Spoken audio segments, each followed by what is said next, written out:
សួស្តីបងប្អូនទាំងគ្នាបាទនៅក្នុងវីដេអូនេះខ្ញុំចង់ចែករំលែកបងប្អូនទាំងគ្នាពីរបៀប save រូបភាពទៅជា file PDF នៅក្នុងកម្មវិធី CS Scanner បាទអញ្ចឹងកុំឲ្យខាត់ពេលយើងចូលទៅក្នុងកម្មវិធី CS Scanner ទាំងគ្នាអ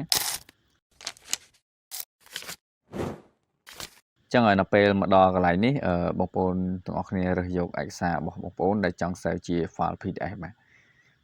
នេះគឺខ្ញុំគ្រាន់តែជាការឧទាហរណ៍ជូនបងប្អូនទាំងគ្នាទេអញ្ចឹងខ្ញុំចង់បានឯកសារចំនួន2សន្លឹកនេះអញ្ចឹងទី1គឺខ្ញុំចុចឲ្យជាប់បាទហើយខ្ញុំ select យកពីរូបភាពនេះហើយបន្តមកទៀតខ្ញុំធ្វើការចុចចែករំលែកសូមបញ្ជាក់ទៅបងប្អូនទាំងគ្នាកន្លែងហ្នឹងគឺបងប្អូនទាំងគ្នាត្រូវមាន Telegram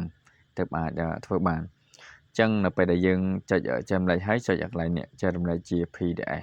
ចុចចាំហ្នឹងមកហើយចូលទៅក្នុង Telegram ចឹងមកដល់ទីនេះបងប្អូនទាំងគ្នាអាចរើសទៅផ្ញើទៅអ្នកណាមួយក៏បានដែរប៉ុន្តែខ្ញុំដាក់ក្នុងកន្លែង save Messenger មកហើយចុចមកអូខេចឹងដល់ពេល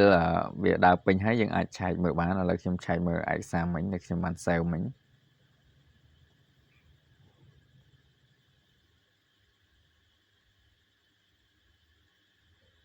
នេះបងប្អូនទាំងគ្នាបាទឥឡូវខ្ញុំបាន save ជា file PDF បានហើយគឺខ្ញុំដាក់ចំនួន2សន្លឹកមិញបាទហ្នឹងហើយវីដេអូថ្ងៃនេះគឺមានតែប៉ុណ្្នឹងទេសម្រាប់ចាំលែកទៅបងប្អូនទាំងគ្នាបាទដោយសារតែខ្ញុំខកខានចេញវីដេអូប្រហែលជាមួយរយៈធំហើយដែរបាទហ្នឹងហើយកុំភ្លេចជួបគ្នានៅវីដេអូក្រោយៗទៀតបាទបាយបាយ